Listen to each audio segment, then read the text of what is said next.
এদিকে গতকাল জুমার পরে যশোরে বিএনপি নেতা কর্মীদের ভয়ঙ্করভাবে পিটিয়েছে আওয়ামী লীগের নেতা কর্মীরা।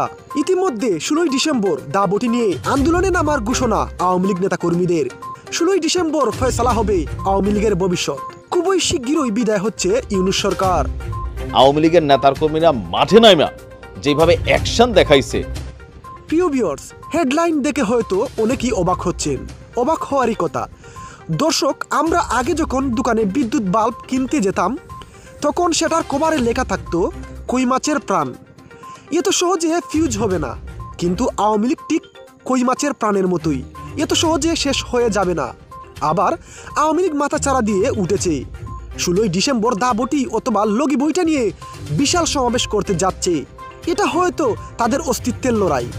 তাই দর্শক, বেশি কথা বলবো না, চলে যাব মূল ভিডিওতে। আপনারা ধৈর্য সহকারে ভিডিওটি দেখবেন। আমি বরাবরই বলি যে জোশে এসে হোশ খোয়ানো যাবে না।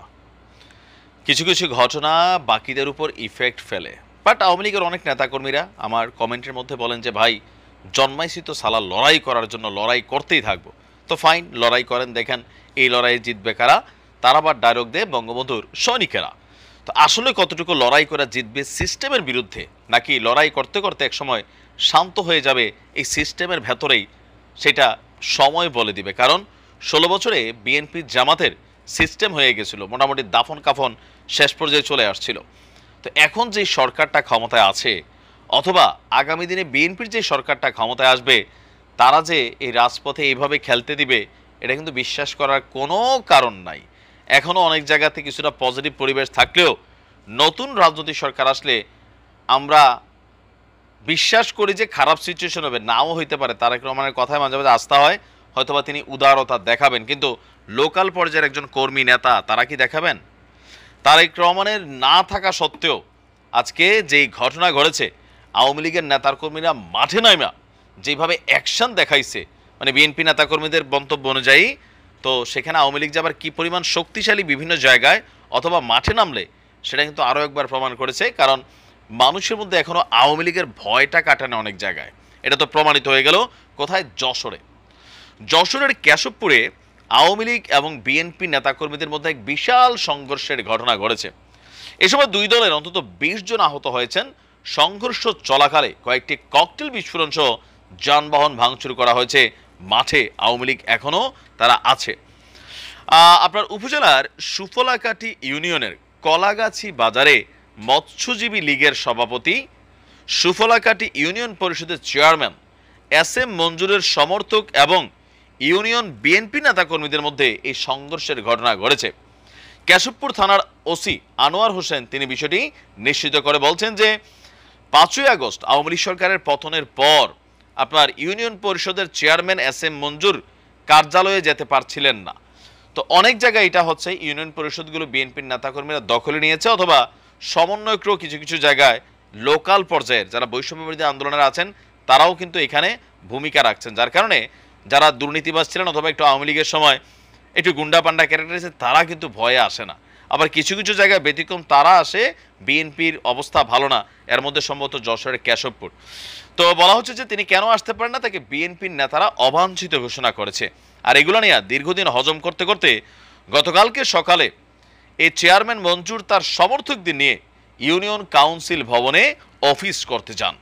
সেখানে আবার স্থানীয় বিএনপি নেতারা তাদেরকে বাধা দেয়। এই সময় দুই পক্ষের মধ্যে উত্তপ্ত পরিস্থিতি আপনার সৃষ্টি হয়। পরবর্তীতে পুলিশ আসতে বাধ্য হয়। পরে সন্ধ্যায় আবারও ইউনিয়ন চেয়ারম্যান মঞ্জুর তার সমর্থকদের নিয়ে পরিষদে আসলে বিএনপির নেতাদের সাথে তখন সংঘর্ষের ঘটনা ঘটে। মানে সাহস এখনো পুরো আছে, বোঝা গেছে বিএনপির নেতারা সংঘবদ্ধ ছিল, কিন্তু তারপরেও সেখানে এই মঞ্জুরের বাহিনী সক্রিয় ভূমিকা রেখেছে। সংঘর্ষের সময় কয়েকটি যানবাহনে ভাঙচুর সহ ককটেল বিস্ফোরণ ঘটিয়ে এলাকায় আতঙ্কের সৃষ্টি করেছে মঞ্জুর বাহিনীকে এখানে অভিযুক্ত করা হচ্ছে। তার মানে আওয়ামী লীগের হাতে এখনও মেশিনারি যা আছে বা লোকাল এরিয়াতে প্রভাব প্রতিপত্তি ভয় সবকিছুই আছে, এটা স্পষ্ট। সুফলাঘাট ইউনিয়ন বিএনপির সভাপতি যিনি আছেন GM মহিউদ্দিন বলছেন, ইউপি চেয়ারম্যান মঞ্জুর রহমানের লোকজন অতর্কিত হামলা চালিয়ে বিএনপি এবং ছাত্রদল নেতাকর্মীদের আহত করেছে। এ সময় তার কলাগাছি বাজারের ব্যক্তিগত অফিসকেও ভাঙচুর করা হচ্ছে। তার মানে আওয়ামী লীগ লোকাল রিজনে মানে লোকাল এরিয়াতে অনেকটা শক্তিশালী। এই বিএনপির সভাপতির কথায় এটাই বোঝা গেল, মানে স্থানীয় যিনি সভাপতি আছেন।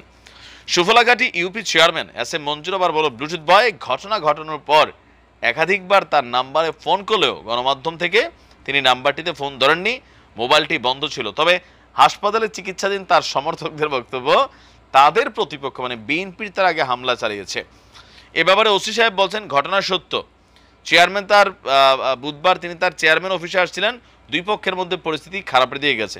এটা সত্য বললাম না, অনেক জায়গায় চেয়ারম্যানরা অফিস করতে পারেন না, এই যে কি বলো যে টিসিবির যে মানে ভাতা কার্ড, চাল ডাল, ওএমএস এর যে কার্ড মার্ড, এগুলো অনেকে জোর করা চেয়ারম্যান থেকে ছিনিয়ে নেওয়া যায়, এরকম অনেক ঘটনা কিন্তু ঘটে। আবার অনেকে স্থানীয় ইউনিয়ন পরিষদে অফিস করতে না পেরে নিজেদের ভাবে এলাকার লোকালও কিন্তু কিছু জায়গাতে অফিস তৈরি করছেন। তো সব কিছু মিলিয়ে আওয়ামী লীগের এই যে ভূমিকা, আবার এই যে ধরনের একটা ভাব, একাংশে নেতাকর্মীরা খুশি হলেও বাকিদের জন্য কিন্তু একটা টেনশনের ইস্যু। দেখা যাক কি হয়। ভালো থাকুন, আসসালামু আলাইকুম। প্রিয় ভিউয়ার্স, সামনে 16ই ডিসেম্বর কি হতে যাচ্ছে, একটা কিছু হবে সেটা অনুমান করাই যাচ্ছে। ইদানিং আওয়ামী লীগের নেতাকর্মীরা একটু বেশি সোচ্চার। তাই প্রিয় ভিউয়ার্স, 16ই ডিসেম্বর কি হতে যাচ্ছে, তাই এ বিষয় সম্পর্কে আপনাদের কি মতামত কমেন্ট করে জানিয়ে দিন।